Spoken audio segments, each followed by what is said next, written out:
मैं म्याऊं हूं। शेख चिल्ली जी की शादीशुदा जिंदगी आराम से गुजर रही थी।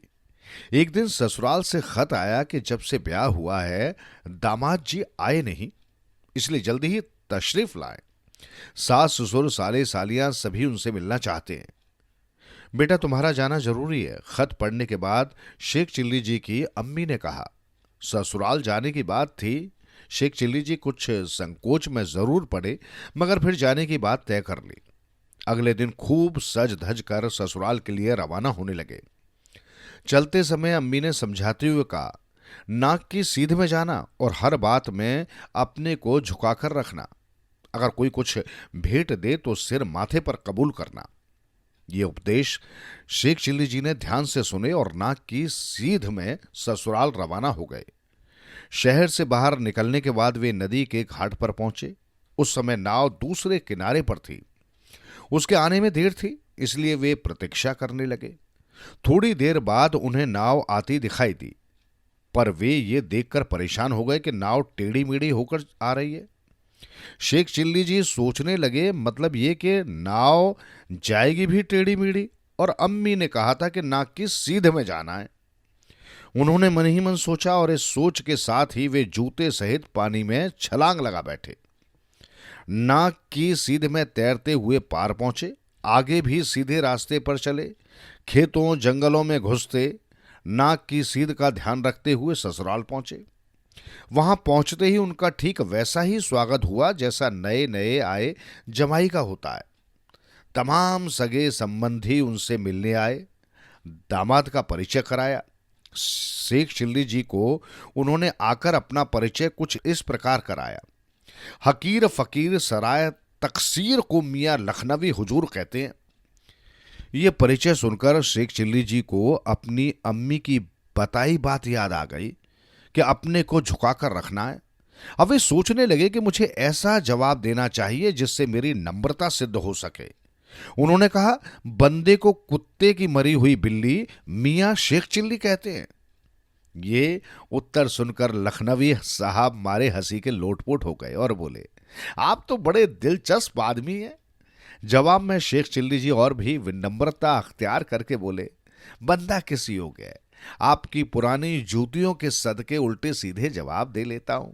वाह जनाब, अपनी शानदार बातों को उल्टी सीधी कहते हो, ये आपके बड़प्पन की निशानी है। शेख जी ने यह सुनकर उन साहब के पांव पकड़ लिए और भर्राए स्वर में बोले, आप पहले आदमी हैं जिसने मुझे समझा है, वरना सारी दुनिया तो मुझे मूर्ख समझती है। अभी ये बात हो ही रही थी कि उनका छोटा साला पान लेकर आ गया। शेख जी ने आज तक पान नहीं खाया था। ये सोचकर कि कोई खाने की वस्तु है, उन्होंने बीड़ा उठाया और लगे खाने की चीज की तरह खाने। लखनवी साहब सलाम दुआ के बाद विदा हो चुके थे। पान खाते खाते शेख जी के होठों की कोरों से पीक बहने लगी। सामने आईना था। आईने पर नजर पड़ी तो शेख चिल्ली जी का दिल धक से रह गया। सुन रखा था कि टीबी के मर्ज में इंसान के मुंह के रास्ते खून आता है और ये स्थिति आते ही इंसान मर जाता है। ये विचार आते ही वे जोर जोर से रोने लगे। सारे घर में हड़कंप मच गया। जो जहां था जैसा था काम धाम छोड़कर दामाद जी के पास भागा हुआ आया। मैं मर रहा हूं कहते हुए शेख चिल्ली जी ने दोनों हाथ सीने में रखे और सीधे लेट गए। घर में कोहराम मच गया। सोचा कोई जहरीली चीज खाने में तो नहीं खा ली, ये सोचकर वो भी रोने लगे। एक को देखकर दूसरा और दूसरे को देखकर तीसरा रोने लगा। अब तो जो आता रोतों को देखकर रोने लगता। किसी ने भी किसी से इस प्रकार रोने की वजह नहीं पूछी। पड़ोस में रोना पीटना सुनकर एक मौलवी साहब भी आ गए। उन्होंने घरवालों को समझा बुझाकर रोना बंद कराया। कारण पूछा तो लोगों ने शेख चिल्ली जी के मर जाने की बात बताई। मौलवी साहब कुछ हकीमी जानते थे। उन्होंने नब्ज पर हाथ रखकर शेख चिल्ली जी के सीने की धड़कन सुनी। सब कुछ ठीक पाया तो शेख जी को उठाकर पूछा, तुम्हें तकलीफ क्या है? तकलीफ कुछ नहीं, शायद आप मौलवी हैं, कृपया कुरान पाक पढ़कर सुनाइए ताकि मेरी रूह को सुकून मिल सके। मेरे मुंह से खून जारी हो गया है, अब मैं थोड़े समय का मेहमान हूं। अरे बेटा, ये तो पान की लाली है, तुम तो ठीक ठाक हो। मौलवी साहब ने मुंह देखकर कहा और फिर हंसते हुए वापस लौट गए। अड़ोस पड़ोस के लोग भी मुस्कुराते हुए जाने लगे। वे आपस में चर्चा कर रहे थे कि अल्लाह सबको ऐसा भोला भाला दामाद दे, जबकि ससुराल वाले गुस्से से उनकी ओर देख रहे थे, जिन्होंने अपनी मूर्खता से सारे घर को डरा दिया था। और शेख चिल्ली जी यूं पलके झपका रहे थे जैसे ये वो जानते ही नहीं कि हुआ क्या है और फिर उनकी गलती क्या है। शेख चिल्ली जी के भोलेपन की सारे गांव में चर्चा हो रही थी। रात जब खाने का समय आया तो शेख चिल्ली जी के आगे खाना परोसा गया। शेख चिल्ली जी बहुत शर्माए। खैर, भोजन आरंभ हो गया। तब शेख चिल्ली जी की सास ने शोरबे का प्याला उनकी ओर बढ़ाते हुए कहा, यह खास तौर से तुम्हारे लिए बनाया है। मैं तो शोरबा पसंद नहीं करता, शेख चिल्ली जी ने कहा। इस पर शेख चिल्ली जी के ससुर ने कहा, बेटा ये तुम्हारी साली की खास भेंट है, यदि तुमने इसे स्वीकार नहीं किया तो उसे बड़ा दुख होगा। चलते समय अपनी अम्मी की कही बातें शेख चिल्ली जी को याद थी। उन्होंने बड़ी विनम्रता से शोरबे का प्याला उठाया और भेंट समझकर सिर पर उठेल दिया। गरम शोरबे से आंख नाक का बुरा हाल हो गया। ससुर ने जब इसका कारण पूछा तो शेख चिल्ली जी ने बड़ी सादगी से कहा, मेरी अम्मी का यही हुक्म था कि जब कोई कुछ भेंट करे तो सिर माथे पर कबूल करूं। यह सुनकर सबका हंसी के मारे बुरा हाल हो गया। शेख चिल्ली जी आराम से बैठे उनका मुंह ताक रहे थे और सोच रहे थे, ये लोग कितने मूर्ख हैं जो बेबात हंसे जा रहे हैं। जब रात का समय आया तो शेख चिल्ली जी को साफ सुथरे कमरे में आरामदायक पलंग पर लिटाया गया। शेख चिल्ली जी दिन भर के थके मांदे थे, अतः आराम से सो गए।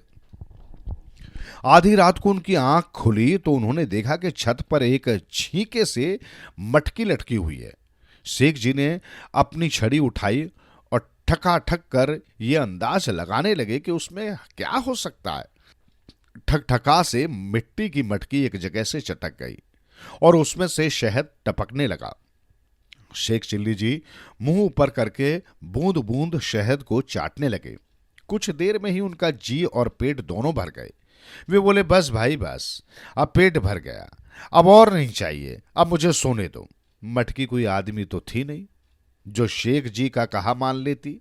वो टपकती रही। शेख चिल्ली जी ने करवट बदली तो बदन पर गीलेपन का एहसास हुआ।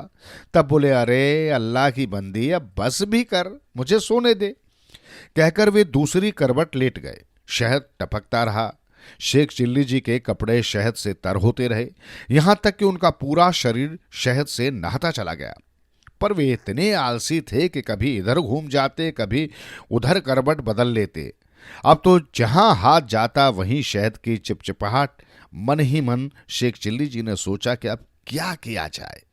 सुबह जब घर वालों को मालूम होगा कि उनके कपड़े शहद से सने हुए हैं तो मटकी फूटने का भेद खुल जाएगा। उन्होंने सोचा कि अगर वो अपने शरीर से शहद पोंछ लेंगे तो किसी को क्या पता चलेगा कि शहद की मटकी किसने फोड़ी और कैसे फूटी। तभी ध्यान आया कि बगल की कोठरी में रुई भरी हुई है। सोचा चलकर रुई से शहद को साफ कर लेना चाहिए। वे रुई की कोठरी में जा घुसे। वहां घुसते ही सारे शरीर, यहां तक कि हाथ पैर मुंह सब पर रुई चिपक गई। शेख जी की सारी रात रुई को शरीर से अलग करने के असफल प्रयास में गुजरी। भोर की नमाज से पहले उनकी साली किसी काम से रुई की कोठरी के सामने से गुजरी तो कोठरी में कोई चीज हिलती ढुलती देखकर उसने ठिठक कर पूछा, कौन है? शेख जी ने घबराहट में कहना चाहा, मैं हूं, पर मुंह से निकला, मैं म्याऊं हूं। इतनी बड़ी म्याऊं? बिल्ली को देखकर साली घबरा कर वहां से भागी और शोर मचा दिया कि घर में सफेद भूत घुस आया है। उस आदमकद म्याऊं अर्थात सफेद भूत को शेख जी की सास ने भी दूर से देखा तो बेटी का हाथ थामकर भाग खड़ी हुई और दोनों ही रोने लगी। मां बहन को रोते भागते देखकर बच्चे भी रोते चिल्लाते हुए भागे। औरतों और बच्चों के पीछे पीछे मर्द भी भागे।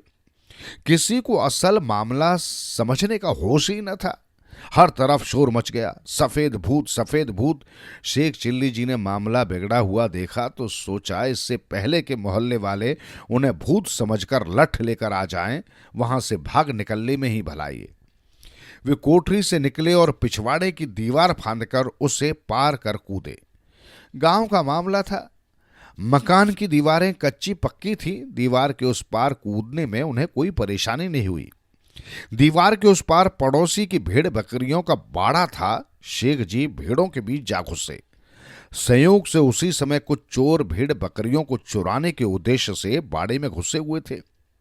उन्होंने पड़ोस में शोर की आवाज सुनी तो लपक लपक कर जैसे तैसे एक एक भेड़ अपनी बगल में दबाई और भाग लिए। इत्तेफाक से सबसे मोटी ताजी भेड़ एक चोर के हिस्से में आई और वे थे भेड़ के रूप में मियां शेख चिल्ली जी। जब वे भागते भागते नदी के तट पर पहुंचे तो कुछ उजाला हो चुका था। चोरों ने आपस में सलाह की कि हाथ मुंह धोकर ताजा दम हो लिया जाए, फिर शहर जाकर इन भेड़ों को बेच दिया जाए। आपस में सलाह मशवरा करके चोरों ने अपने अपने बगल में दबाई भेड़ों को जमीन पर उतारा। अब शेख जी भीड़ तो थे नहीं। जमीन पे गिरते ही चारों पैरों पर उछलकर खड़े हो जाते। वे जमीन पर धम से गिरे और चीखे, अरे मार डाला। चोरों ने उस लंबी चौड़ी भेड़ पर जब ध्यान दिया जो इंसान के रूप में बोलती थी, चोर ये सोचकर भयभीत हो उठे कि भेड़ों के साथ वे शायद भूत पकड़ लाएं। एक चोर जोर से चीखा, भागो भागो भूत। चोर सिर पर पैर रखकर भाग खड़े हुए। घबराहट में अपना कंबल भी फेंक गए। शेख चिल्ली जी ने इत्मीनान की सांस ली। वो आराम से उठकर खड़े हो गए। चोरों ने पलटकर देखा तो लंबा चौड़ा भूत साक्षात खड़ा नजर आया। वे और भी तेजी से भागे। अब तो उनमें पलटकर देखने की भी हिम्मत न रही। शेख चिल्ली जी नदी के तट पर पहुंच ही गए थे तो उन्होंने नहाया, कपड़े बदले, बदन को कंबल से लपेटा और कपड़े सूखने को फैला दिए। कपड़े सूख गए तो उन्हें पहनकर कंबल को कंधे पर डाला और भेड़ों को हाँकते हुए वापस गांव की ओर चल दिए। उस समय तक पूरा गांव शेख जी की ससुराल के सामने एकत्रित हो चुका था। एक ओर मकान में सफेद भूत छिपे होने की चर्चा थी तो दूसरी ओर पड़ोस की 5 भेड़ों के गायब होने की। पड़ोसी अपना रोना रो रहे थे तो शेख चिल्ली जी के ससुराल वाले अपना दुखड़ा रो रो कर लोगों को सुना रहे थे। शेख चिल्ली जी को भेड़ों को हाँकते हुआ आता देखा तो गांव वालों के चेहरे पर आश्चर्य फैल गया। उनमें से एक अंधेड़ व्यक्ति ने पूछा, आप अचानक कहां गायब हो गए थे और इन भेड़ों को तो चोर चुरा कर ले गए थे। मैं कमरे में सो रहा था कि आधी रात के बाद पड़ोस में खड़खड़ सुनकर उठ खड़ा हुआ। दीवार पर चढ़कर देखा तो कुछ चोर भेड़ चुराकर भाग रहे थे। मैंने चोरों का पीछा किया और नदी तट पर पहुंचते पहुंचते उनके सामने पहुंचकर उन्हें ललकारा और उनकी वो पिटाई की कि उन्होंने सर पर पैर रखकर भागने में ही खैरियत समझी। भागते हुए वो अपना कंबल भी छोड़ गए। शेख जी ने गर्व से सीना फुलाकर कहा, चोरों से मुकाबला कर भेड़ों को लौटा लाने की दास्तान सुनकर पड़ोसी तो प्रभावित हुए ही, गांव वाले भी शेख जी की वीरता का गुणगान करने लगे। शेख चिल्ली जी के ससुराल वालों को जहां इस बात की खुशी थी कि उनके दामाद की वीरता की प्रशंसा हो रही है, वहीं वे अभी भी अपने घर में घुसे सफेद भूत को लेकर चिंतित थे। माजरा क्या है? आप लोग बाहर क्यों खड़े हैं और ये भीड़ क्यों लगी है? शेख चिल्ली जी ने अपने ससुर से पूछा। बेटा बस कुछ मत पूछो, हमारे मकान में एक म्याऊं भूत घुस आया है। म्याऊं भूत बड़ा खतरनाक लगता है, कोई अंदर जाने की हिम्मत नहीं कर रहा। मैं भूतों की टांग तोड़ना जानता हूं, वो म्याऊं भूत हो या कोई दूसरा खतरनाक भूत, अभी देखता हूं। शेख जी कहकर रुई वाली कोठरी की ओर बढ़ गए और तेज स्वर में किसी मंत्र का उच्चारण करते हुए अंदर जा घुसे। भाग जा म्याऊं भूत, वरना जलाकर भस्म कर दूंगा। अंदर पहुंचकर उन्होंने ललकार कर कहा। कुछ उठा पटक की, लाठी उठाकर रुई की धुनाई की और मामला खल्लास। फिर घर वालों को पुकार कर अंदर आने को कहा तथा हाथ झाड़ते हुए बोले, भाग गया, और कान पकड़कर दोबारा इधर न आने का वायदा कर गया है। अब तो शेख जी की बहादुरी का डंका ही बज गया। सभी लोग शेख जी की वाहवाही करने लगे। शेख जी इतने प्रसन्न थे कि वैसी प्रसन्नता जिंदगी में दोबारा नसीब नहीं हुई। ससुराल वाले तो उन जैसा शूरवीर दामाद पाकर फूले न समा रहे थे। उनकी बहादुरी की चर्चा गांव के बच्चे बच्चे की जुबान पर थी। कुछ लोग तो खुद अपनी ओर से कहानियां गढ़ गढ़ कर सुनाने लगे कि वे दिशा मैदान को नदी तट पर गए थे।